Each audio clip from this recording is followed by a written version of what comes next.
భారత్పై మరిన్ని సుంకాలు వేయబోతున్నామని అమెరికా అధ్యక్షుడు డొనాల్డ్ ట్రంప్ హెచ్చరించారు.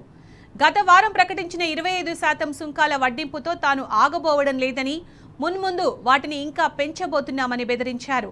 రష్యా నుంచి పెద్ద మొత్తంలో చమురు కొనుగోలు చేస్తూ మార్కెట్లో భారీ లాభాలకు అమ్ముకుంటున్న భారత్పై గణనీయ స్థాయిలో సుంకాలు పెంచబోతున్నామని సోషల్ మీడియా ద్వారా ట్రంప్ బెదిరింపులకు పాల్పడ్డారు.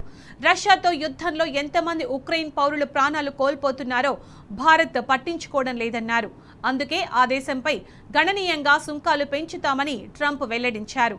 ఇదిలా ఉంటే వలస వ్యవహారాల్లోనూ అమెరికాను భారత్ మోసం చేస్తోందని వైట్ హౌస్ ఉన్నతాధికారి స్టీఫెన్ మిల్లర్ విమర్శించారు. దీనివల్ల తమ దేశ కార్మికులకు ఎంతో నష్టం జరుగుతోందని అన్నారు.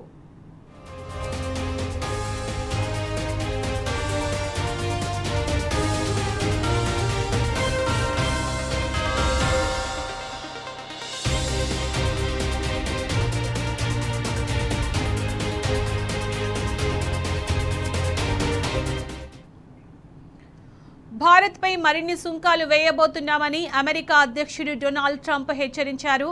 గత వారం ప్రకటించిన 25% సుంకాల వడ్డింపుతో తాను ఆగబోవడం లేదని, మున్ముందు వాటిని ఇంకా పెంచబోతున్నామని బెదిరించారు.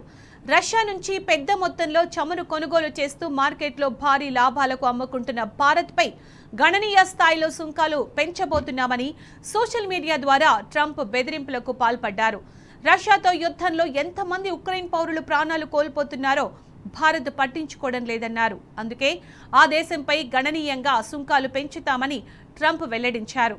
ఇదిలా ఉంటే వలస వ్యవహారాల్లోనూ అమెరికాను భారత్ మోసం చేస్తోందని వైట్ హౌస్ ఉన్నతాధికారి స్టీఫెన్ మిల్లర్ విమర్శించారు. దీనివల్ల తమ దేశ కార్మికులకు ఎంతో నష్టం జరుగుతోందని అన్నారు.